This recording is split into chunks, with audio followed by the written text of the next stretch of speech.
Yo puedo llevar de cura todo lo que llevo, pero la palabra de Dios siempre resulta ser muy confrontadora, muy ilustrativa. Por eso me gusta cuando hay un salmo que dice que la palabra del Señor es viva y eficaz. Que es viva y eficaz significa que la palabra de Dios no se limita simplemente a quedar en letras en un libro, sino que tiene la capacidad suficiente para ser extraída de allí, puestas en el corazón, y en el corazón empezar a operar, empezar a obrar de una manera misteriosa. Por eso, cuando usted aprende de memoria textos bíblicos y los guarda en su cabeza y los guarda en su corazón, eso en algún momento produce efecto. La palabra de Dios no queda simplemente como un poema que uno pueda aprender de enamorado, sino que como es palabra de Dios, tiene vida y engendra vida. Pero resulta que esa palabra también hay momentos en los cuales lo coge a uno, lo descuera, lo estremece, lo cuestiona, incluso le puede llegar a uno a producir muchísima incomodidad. Yo siempre he tenido la certeza, lo sé, que hay cosas de la palabra de Dios que cuando uno las escucha o nos las enseñan, a nosotros no nos gustan. Y no nos gustan porque rayan contra nuestra forma de vivir. Y muchas veces nos pone a nosotros a darnos cuenta que la manera como estamos viviendo no es la manera correcta. Y uno dice, pero es que es mi vida, yo siempre la he vivido así. Y usted coge una palabra y la palabra le dice, esa forma como tú has llevado tu vida no es la forma como Dios la quiere. Y ustedes saben lo difícil que es reacomodar todo. Cuando uno lleva tiempo, cuando uno está acostumbrado a vivir de una manera, cuando uno lo desacomodan de su manera de vivir y le dicen a uno, ahora vas a empezar a vivir de una manera distinta, eso no es tan sencillo. Porque piensen ustedes un poco en esto que nos dice hoy el profeta Isaías en el capítulo 55. Yo no sé cuántas veces lo habrán escuchado o leído. Mis planes no son sus planes. Mis caminos no son los caminos de ustedes. Es decir, por la misma senda en la que nosotros vamos, no siempre es la misma senda de Dios. Las cosas que nosotros hemos planeado no suelen ser siempre las cosas que Dios ha planeado. Y termina diciendo el texto de hoy, así como hay una distancia entre el cielo y la tierra, también hay una distancia entre los planes de ustedes y los planes míos. Es como si fuéramos en contravía, como si nosotros fuéramos al sur y Dios caminara al norte. Y como que todo termina chocando y uno dice, pero ¿por qué esto no es coincidente? Porque una cosa es armar nuestro propio proyecto de vida basado en nuestra escala de valores y otra cosa distinta es armar el proyecto de vida acorde a lo que Dios un día nos enseñó. Miren, nosotros todos los seres humanos tenemos una escala de valores. La escala de valores es aquello que determina en su vida qué es lo más importante. Y de ahí usted puede empezar a poner de mayor a menor cuáles son las cosas más importantes de su vida, lo que nosotros llamamos las prioridades. Pero nosotros tenemos dos escalas de valores. Una escala de valor en la cabeza y otra escala de valor en el corazón. La escala de valor en la cabeza son las cosas que nosotros creemos que nos importan. Y las que están en el corazón son las que nos importan. Y no siempre es igual lo que tenemos en la cabeza a lo que tenemos en el corazón. Hay gente que dice, para mí, mi familia es lo más importante, lo tiene en la cabeza, pero en la práctica no demuestra que la familia sea lo más importante. Hay gente que dice, en mi escala de valores Dios es lo más importante, pero muchas veces tiene que reconocer que en su corazón Dios no es lo más importante. Espero estar haciéndome entender. Y la palabra de Dios lo coge a uno y esa escala de valores se la desordena. Es más, hay momentos en los cuales se la pone uno patas arriba y lo que uno consideraba que era primero lo pone de último y lo que uno considera que es de último lo pone de primero. Ahí entiende uno De alguna manera, lo que Jesús dice de los últimos serán los primeros y los primeros serán últimos. Porque ¿cuántas personas no tienen en su escala de valores como lo más importante el trabajo? Hay gente que dice, para mí lo más importante es el trabajo. Y hay gente que vive para trabajar. Y hay un instante en que el Señor puede cogerle a usted el trabajo y trastocárselo, volteárselo y ponerlo de último. Y lo hace descubrir que hay cosas que están por encima del trabajo. Eso es muy confrontador. Cuando nosotros oramos, siempre me gusta recordar ese ejercicio y que ojalá usted lo tenga en cuenta cuando haga oración. Cuando nosotros oramos, generalmente nuestra oración ¿en qué está fundamentada? ¿En qué está basada? Nosotros queremos siempre contarle a Dios cuáles son nuestros planes. ¿Y qué le pedimos a Dios? Que avale nuestros planes, que selle nuestros planes y que realice nuestros planes. No es eso. Siempre le decimos, Señor, mira, yo quiero esto otro, a mí me gustaría tal cosa, yo te pido por favor que esos planes que yo tenga, tú te apegues a mis planes y hagas lo que yo quiero que tú hagas. Pero nos cuesta trabajo poder hacer lo contrario. ¿Qué es lo contrario? Que nosotros conozcamos los planes de Dios y que los planes nuestros se ajusten a los de Él, no los de Él a nosotros. Aquí no se trata de que Dios quiera lo que yo quiero, sino que yo quiera lo que Dios quiere. Es eso. Porque si no, nuestros planes y los planes de Dios van a ir ni siquiera paralelamente, sino que van a ir opuestamente, van a ir en oposición. Nuestra vida suele ser planeada. Nosotros somos muy de planificación. Y yo, por lo menos hoy creo que la vida sí tiene una proyección, deberíamos tener una proyección en la vida, pero no un planeamiento como tal. Porque un día cualquiera, en medio de tantos planes, Dios le coge a uno todos esos planes y se los desbarata. No teníamos todos planes en el 2020 y el mundo entero se dio cuenta que los planes que había hecho, Dios se los desbarató a través de una circunstancia complicada como fue la pandemia. Y ahí quedaron frustrados nuestros proyectos.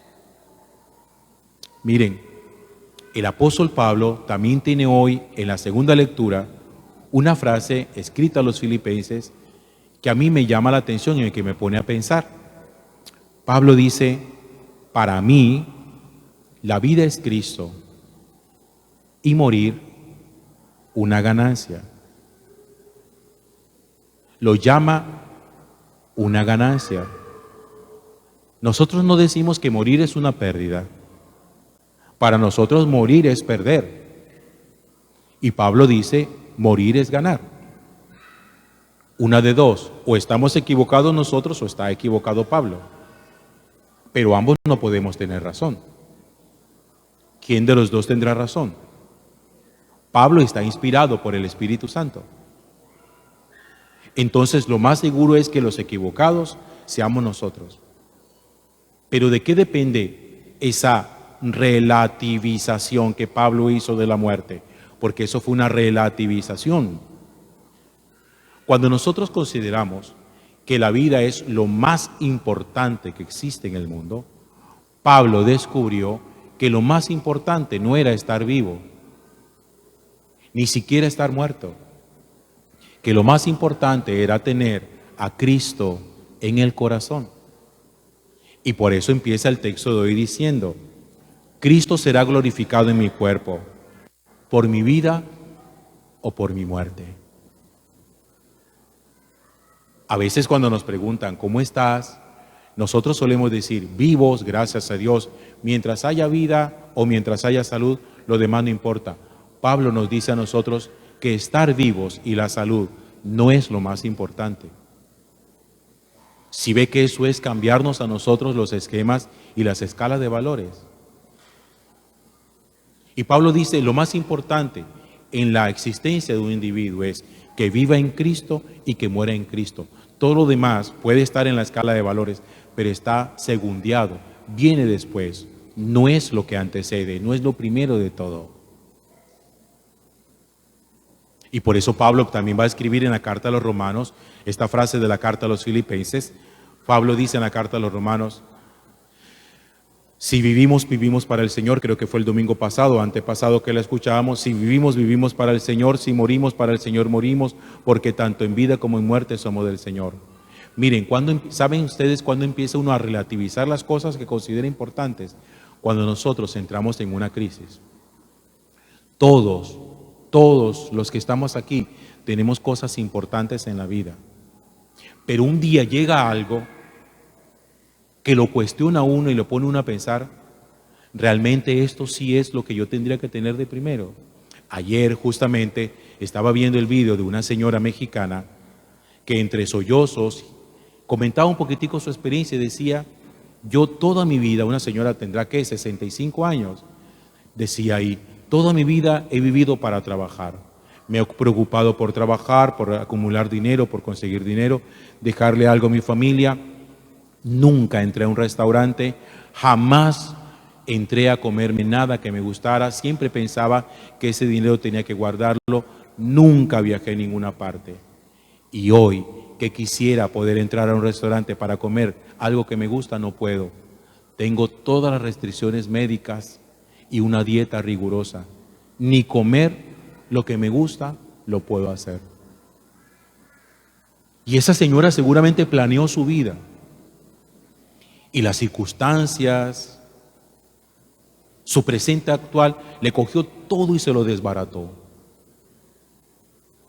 ¿Alguno de ustedes vio ese video también que se viralizó de una pareja que estaba en la notaría contrayendo matrimonio? Y el notario, el juez, le pregunta a ambos. Primero le pregunta a él: ¿usted la acepta a ella como su legítima esposa para amarla y respetarla? Y él dice alegre: sí, acepto. Y después se lo pregunta a ella. ¿Y saben cuál fue la respuesta de ella? Tengo que pensarlo. Tengo que darme un tiempo.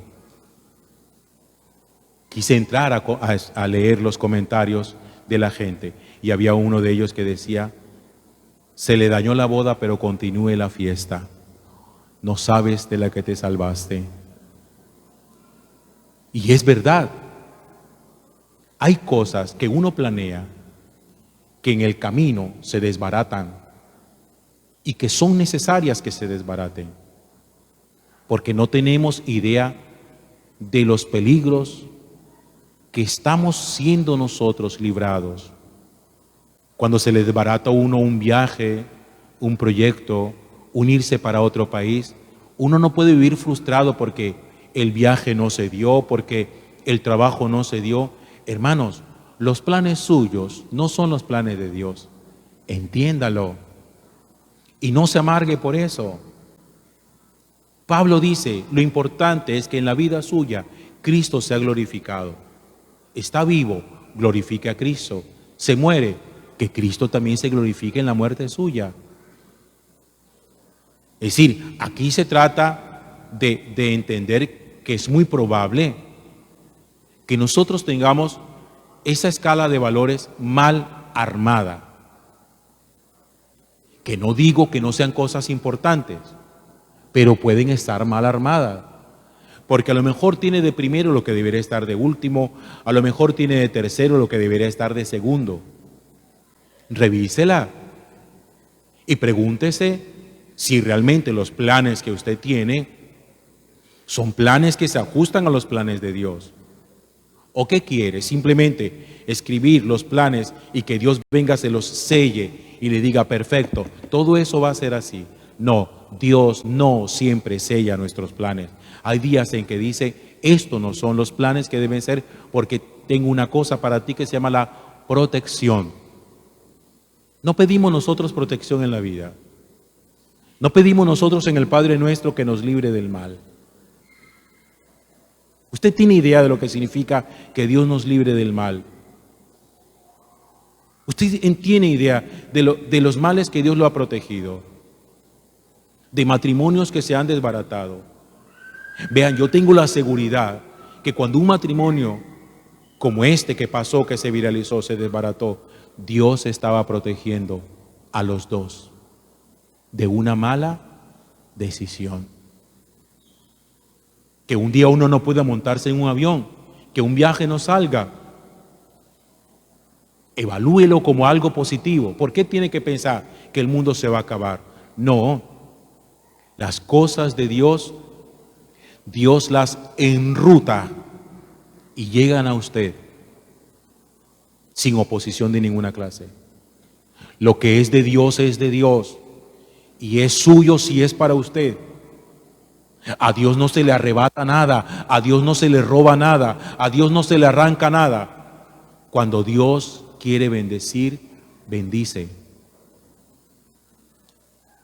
Pero hay que conocer cuáles son sus planes y decirle siempre: yo quiero que mis planes se ajusten a los tuyos. Yo quiero saber qué quieres tú de mí para yo aprender a amar lo que tú quieres de mí. Para que tus planes, Señor, y mis planes vayan siempre acorde en todo.